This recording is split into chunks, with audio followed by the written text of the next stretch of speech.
Alright, before we get started, I want to thank the sponsor for this video, this giant bow.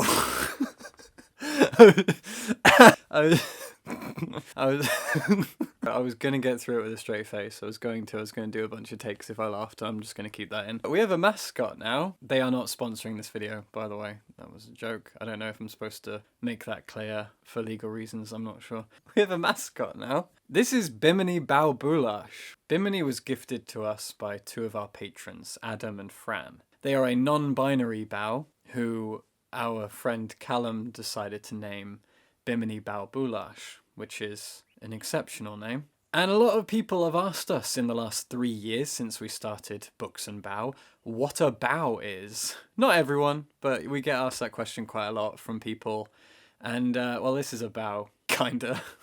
So Bimini's going to sit with me now and talk about this chicken book. This is Brood by Jackie Polzin. Jackie Polzin is an American writer based in Minnesota, and this is her debut novel. It's a chicken book, and it's excellent. It's really, really great. When reviewers were sent review copies of this book, there was a random selection of 4 chickens. There are 4 chickens in the book, and you could get one of those 4 chickens on the cover. I got Darkness, was the name of one of the 4 chickens, and I was thrilled to get Darkness because it's probably the prettiest chicken of the 4, and its personality actually matches my own, which is just lovely. Brood is a book about a nameless protagonist who lives in Minnesota, and she decides to buy and raise 4 hens. These 4 hens are named Gam Gam, Darkness, Gloria, and Miss Hennepin County. The 4 chickens are all different, slightly. They have different personalities, and those personalities get explored through the book a little bit. But what's more important is our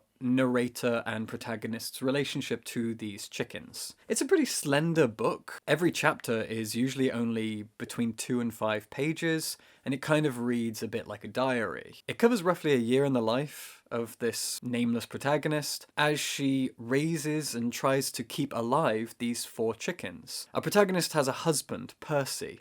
Percy is an academic, he is a writer, he is an economist, and he has applied for a job at a university in Los Angeles. He goes out there to interview, and then they play the waiting game, and the waiting game goes on quite a long time, to a point that it almost feels a little bit Kafka-esque. There's a bit where he receives a letter telling him to keep waiting for another letter, and it's kind of funny and a little bit strange and almost out of pace with the rest of the book, but I still laughed because it was very Kafkaesque. All the while Percy is doing this and trying to further his career, and his partner, our protagonist, is just trying to raise these chickens. The book flits between commentary on raising these chickens and commentary on her own life, her relationship with Percy, her relationship with Helen, her next door neighbor, and her general life up until this point, her upbringing. At first I thought this felt really autobiographical, and so I looked up Jackie Polzin, and you can tell that she is not our protagonist. The protagonist was not necessarily based on her. The most obvious difference being our protagonist has no children, and that's a really key part of the story, whereas Jackie Polzin has like a few children, it said in her biography. So that's one obvious difference. They do both live in Minnesota, but, you know, write what you know. And Brood is gently philosophical. It explores themes of the fragility of life, time passing, how we spend our days, what exactly it means to succeed in life. It explores family, parenthood, being a good couple, how to make a marriage work, things like that. Friendships, relationships, all these things are really well explored. But the book doesn't necessarily have a plot. It's a lot like a diary. It is just a person's life moving forward over the course of a year.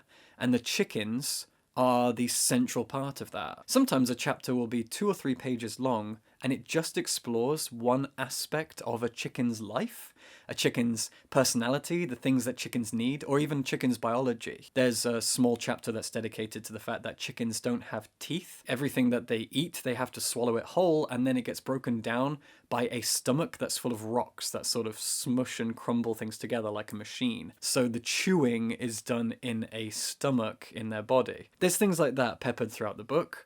But the book is also very, very intimate and sweet, and it explores some really harsh themes. One thing that is introduced very early on in the book and continues to be explored is the fact that our protagonist had a miscarriage. Her and her husband Percy's relationship with parenthood is explored as well, because we see our protagonist's relationship with her mother, we see her going back and forth between wanting children, trying to have children, not having children, making her peace with that, deciding if she wants children at all. And it's this indecision that really kind of connected me personally to the protagonist. Not when it comes to children. I don't want children. I'm very, very secure in that. But I am a very indecisive person, and I go back and forth between what I want and what I need and what is healthy for me constantly. And I felt that quite a lot with the protagonist in Brood. She is a very indecisive person, and her husband is so career driven, and he's an academic and he's a published economist. And I don't know much about economics, but the book does have this very, very clear contrast between Percy as an economist and our protagonist as a chicken owner and raiser. And we don't get a lot about her life professionally. It's really about her relationship with the chickens. And so she and her husband are very different people. And other than the books of Yanis Varoufakis, I really don't know anything about economics.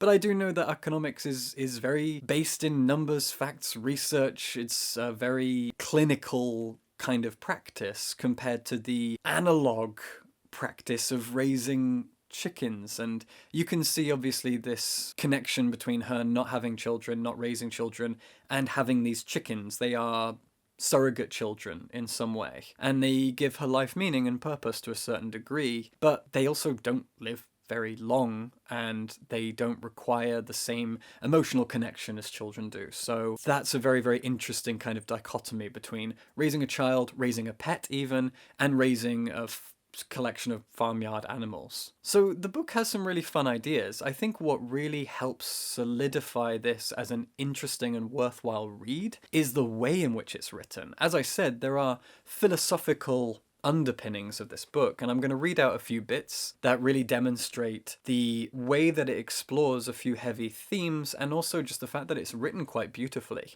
Sometimes its writing is intensely funny, and other times it is sorrowful, even soothing, and calm and quiet and melodious, I guess. So I'm just going to read out a few bits that really caught my eye and made me sit up. Okay, the first bit is from quite early on, page 41. It's the start of a new chapter, and it just reads, "Life is the ongoing effort to live.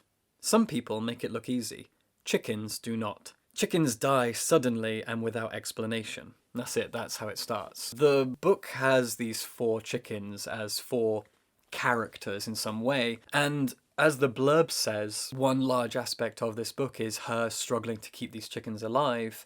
Because she has no experience with raising chickens, she doesn't know how fragile they are and how easy it is for their lives to be snuffed out, and sometimes that can be so at random.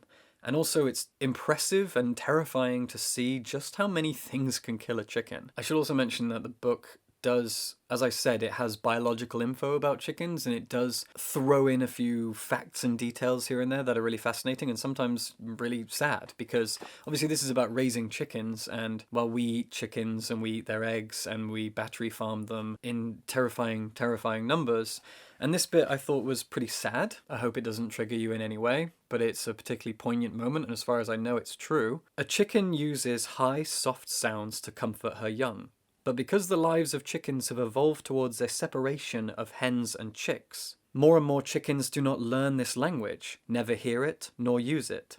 At some point, the motherese of chickens will cease to exist, leaving the world no different." That really hit me. I thought that was a really, really sad moment, pointing out that there is an entire language spoken between chickens and their chicks, which will soon disappear if the chicks never learn it in the first place to then pass it on when they become mothers, because of battery farming.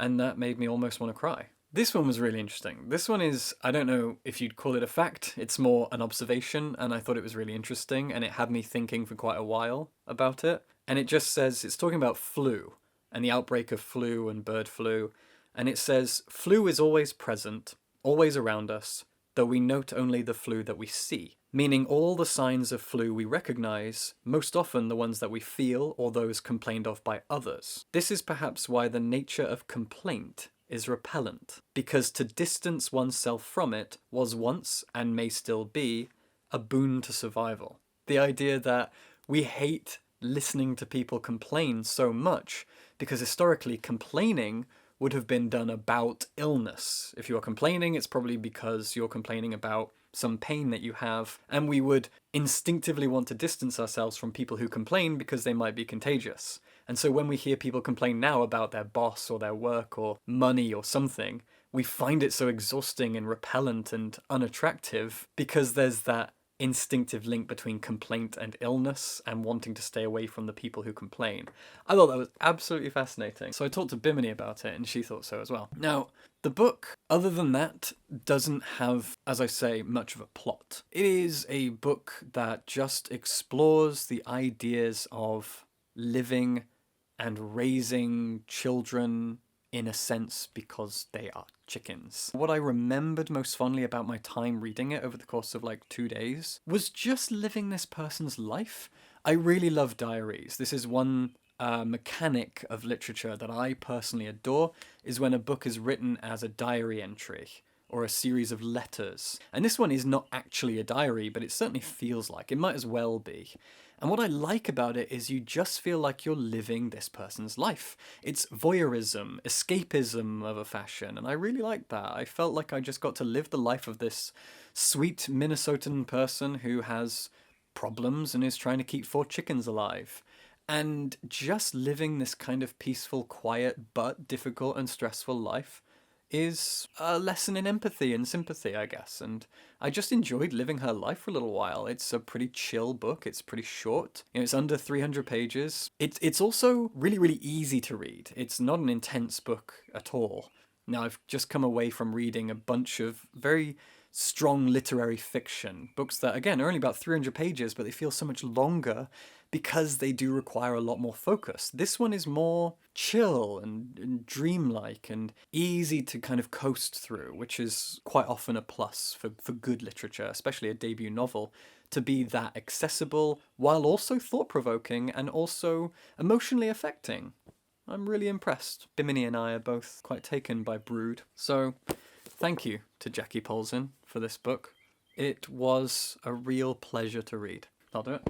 Thank you to Adam and Fran for getting us this bow. Bimini Baubulash is now an invaluable part of our family, and I'm so glad that we have an actual mascot. You're going to see her in a lot of photos, and probably taking up the screen in every video from now on. All right, from me and Bimini, subscribe if you haven't already for books.